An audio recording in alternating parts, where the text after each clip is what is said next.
Hello everyone, आपका स्वागत है बीएल क्रेजी लवर में।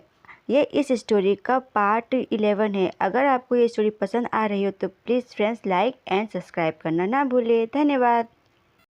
कहानी की शुरुआत में हम ये देखते हैं कि हियोजिन जेबू को पकड़ते हुए कहता है, क्या तुम ठीक हो? और जेबू गहरी गहरी सांस लेते हुए कहता है, मैं ठीक हूँ। और मुजुन उन्हें ऐसा देख कांपते हुए उठता है और कहता है, हाँ, तो इन्हें ऐसे ही ख़त्म होना है, हाँ। और हाथ बढ़ाते हुए कहता है, चलो भी मेरे पास आओ। फिर अचानक ही उसे किसी चीज़ से ठोकर लगती है और जेबू अभी भी गहरी गहरी सांस ले रहा होता है और अचानक मुजुन को ऐसा गिरते देख वे चौंक जाता है। एकदम से अपने आप को गिरता देख मुजुन चिल्लाता है, अरे धत! और आवाज़ आती है, बैम। उसको ऐसा गिरता देख जेबू चौंक जाता है और चिल्ला के कहता है, अरे अपने आप को संभालो। और एकदम से वो हियोजिन को छोड़ के आगे बढ़ जाता है और हियोजिन कहता है, अरे तुम ये कर क्या रहे हो? उसे जाने दो, छोड़ो, उस पर ध्यान मत दो। और जेबू को अपने पास आता है देख मुजुन गुस्से में कहता है, क्या अब तुम क्या करना चाहते हो? और चिल्लाते हुए कहता है, आखिर वो कौन बदमाश है जिसने तुम्हें मुझे यहाँ मारने के लिए भेजा है? तुम जेबू उसको पूरा बात नहीं करने देता और उसके मुंह पे जोर से स्लैप करते हुए उसका मुंह बंद कर देता है और उसे कहता है, अब भगवान के लिए बस भी करो। मुजुन कन्फ्यूज़न और गुस्से में मन में कहता है, सच में वो तुम हो जिसने ये सब शुरू किया है? और कहता है, हाँ। और फिर से जेबू उसे पूरी बात नहीं करने देता और जेबू कहता है, अपना मुंह बंद करो, तुम एक पेशेंट हो। और मुजुन को स्लैप करते हुए कहता है, तुम्हें करना चाहिए लेट के आराम, समझे? जेबू की स्लैप तेज होने की वजह से मुजुन गिर जाता है और तभी जेबू की भी तबीयत खराब होने लगती है और जेबू मन में कहता है, आखिर मुझे अजीब सा क्यों लग रहा है? तब जेबू अपने आप को संभालते हुए अपने सर में हाथ रखता है। उसे थोड़ा नोटिस करते हुए हियोजिन कहता है, क्या तुम इसे ढूंढ रहे हो?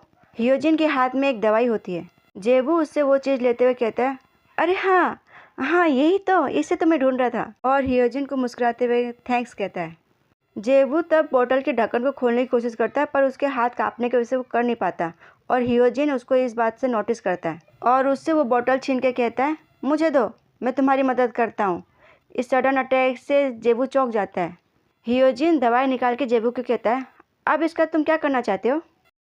और जेबू अपने बालों को स्क्रैच करते हुए मुस्कुराते हुए कहता है, ऑफकोर्स मैं इससे पिलाना चाहता हूँ। अपने हाथ में दवाई पकड़े हियोजिन जेबू से कहता है, कौन? तुम्हारा इससे क्या मतलब है? जेबू अपनी आंखों को तिरछा करते हुए मुजुन की तरफ देख के कहता है, मेरा मतलब है इससे। और हमें यहाँ दिखाया जाता है कि मुजुन की तबीयत काफ़ी ज़्यादा ख़राब हो रही थी। तब हियोजिन जेबू को समझाते हुए कहता है, वाकई में तुम सीरियस हो? तुम्हें पता भी इस तरह से इसकी देखभाल करने का क्या मतलब है? तुम समझ रहे हो? और जेबू घबराते हुए हियोजिन से कहता है, वो वैसे, और मन में सोचता है, अगर तुम इस तरह से बात बात में गुस्सा होगे तो मेरी तुम कुछ मदद नहीं कर पाओगे। और सच में मुझ पर विश्वास करो, मैं भी इसको बचाना नहीं चाहता क्योंकि इसने मेरी गला घोटने की कोशिश की थी, पर फिर भी। और हियोजिन से कहता है, मेरा इसमें एक मकसद है। और मन में कहता है, क्या तुम देख पा रहे हो, ये गैंगस्टर तुम्हारा सोलमेट है। मैं बस इसे ज़िंदा रखना चाहता हूँ ताकि ये स्टोरी अपने ट्रैक पे सही सलामत चलता रहे। और हियोजिन बस कुछ सोचते हुए बस उसे देखता रहता है। और मुजुन गुस्से में चिल्ला के कहता है, तुम ऐसे क्या देख रहे हो? क्या तुम्हें ऐसा लगता है कि तुम मुझे इसे पिला पाओगे और मैं चुपचाप से इसे पी लूँगा? हाँ, मुझे तुम्हारा सब चाल पता है। मुझे पता है कि ये जहर है और तुम मुझे इसे पिला के मारना चाहते हो। बहुत तेज़ी से हियोजिन उसके पास आता है और उसका गला पकड़ के दबा देता है और इससे उसका मुंह खुल जाता है और हियोजिन उसके मुंह में पूरी दवाई प्योर कर देता है। अब बेवकूफ़ को पीना ही पड़ता है क्या? ये हियोजिन कहाँ से बॉटम है यार? मुझे तो ऐसा लग रहा है कि बस मजबूरी की वजह से ये बॉटम बना था। और मुजुन खांसते हुए कहता है, तो तुम पागल बेवकूफ़। और जेबू बैंडेड के सामान को चेक करते हुए मन में सोचता है, ये आदमी वाकई में बेवकूफ़ है। इसे इतना ही पता नहीं चल रहा कि कौन इसकी मदद कर रहा है जबकि सब कुछ देख रहा है। और मैं मजबूर हूँ, मेरी मजबूरी है, नहीं तो कौन इस बेवकूफ़ को बचाने की कोशिश करेगा जिसे पता ही नहीं कि कौन उसकी मदद करना चाहता है और कौन नहीं। और वह हियोजिन को देख के कहता है, हालांकि मैं इससे ज़्यादा अलग नहीं हूँ। वाकई में मुजुन की मदद करना मेरे लिए और हियोजिन के लिए बहुत ही मुश्किल है।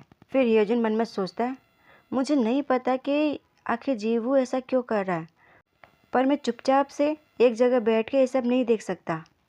और मैं बिल्कुल भी श्योर नहीं हूँ आखिर क्यों जेवू इसे बचाना चाहता है, और मुझे इस बात को जानने में कोई इंटरेस्ट भी नहीं है। और वो कहते हुए जेबू को देखता है। जेबू बेचारा थोड़ा घबरा जाता है और उसे पसीने आने लग जाते हैं, और वो भी उसे मुस्कुराते हुए देखता है अपने आप को स्क्रैच करते हुए। और फिर हियोजिन आगे कहते हुए, मुझे पता है कि मैं अपने आप को कुछ ज़्यादा ही रोकने की कोशिश कर रहा हूँ, पर फिर भी किसी कारण से पर पता नहीं क्यों मुझे बिल्कुल भी खुशी नहीं हो रही इस वजह से। बेचारा हियोजिन, उसे पता ही नहीं कि वो जेलस हो रहा है। फिर हियोजिन जेबू से कहता है कि घर में कोई दवाई है इसे लगाने के लिए, और जेबू उसे देख के कहता है, हाँ मुझे लग रहा है शायद है फर्स्ट एड किट में, रुको मैं देखता हूँ।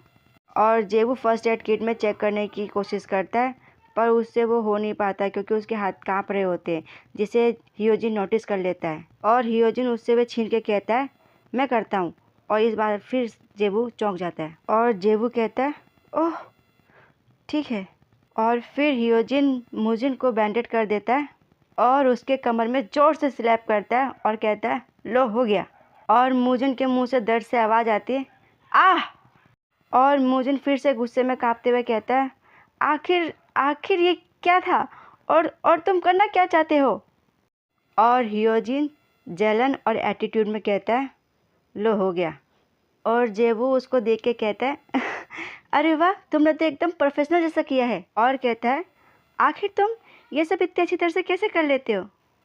और हियोजिन ब्लश करते हुए कहता है, ये कोई ख़ास नहीं है, इतना तो मैं कर ही ना जानता ही हूँ, तुम बस ऐसे ही मेरी तारीफ़ कर रहे हो। और फिर जेबू उसे मुस्कुराते हुए कहता है, ओह। और मन में कहता है, हाँ सही है, हियोजिन की अब तक की लाइफ काफ़ी मुश्किल रही है। और कहता है, वैसे उसे कभी इस तरह की चोट तो नहीं लगी है फिर भी। और फिर वह अचानक ही ब्लश करते हुए अपने चेहरे को घुमा लेता है और हियोजिन उसे देखता है, उसे कुछ समझ नहीं आता। फिर जेबू अपनी बात घुमाते हुए कहता है, ओह मुझे याद आया, मुझे किचन में कुछ काम है और मुझे पता है तुम भी थक गए होगे, तो जब तक तुम रेस्ट कर लो। और हमारा जेलस हियोजिन कहता है, नहीं मुझे बिल्कुल भी प्रॉब्लम नहीं है रुकने से, मैं भी यहाँ पे और रुकना चाहूँगा। और ये सब वो मुजिन को देखते हुए बोलता है। फिर जेबू बाथरूम में जाके दरवाज़ा बंद करता है और सोचता है, उसे तो शुरुआत से ही मुजिन पसंद नहीं आ रहा। मेरा मतलब है आखिर कैसे ये स्टोरी आखिर इस पॉइंट में आ चुकी है।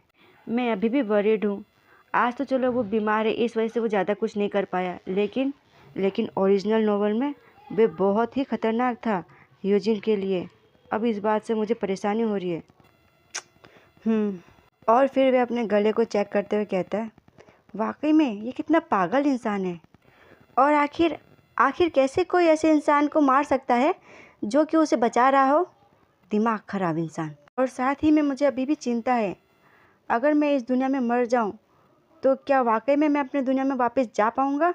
मुझे कुछ आइडिया नहीं है। और मुझे आज के हालात से इतना तो पता चल गया है कि मरना बहुत ही खतरनाक और तकलीफ़देह होता है। अब बस मैं जीना चाहता हूँ, बस मैं जीना चाहता हूँ। और इतना सोचते सोचते उसका सर भारी हो जाता है, उसको तुरंत अजीब सा लगने लगता है। अपने सर में हाथ रखते हुए कहता है, ओह अब फिर से नहीं। और आखिर क्यों मेरे साथ ऐसा बार बार में हो रहा है। अभी बस मुझे थोड़ा डिजीनेस हो रहा है। और ये कहते कहते वे बेहोश हो जाता है और गिर जाता है और आवाज़ आती है, ढम। और यहीं पे ये स्टोरी होती है समाप्त। अगर आपको ये स्टोरी पसंद आ रही है तो फ्रेंड्स लाइक और सब्सक्राइब करना ना भूले। धन्यवाद। और प्लीज़ लाइक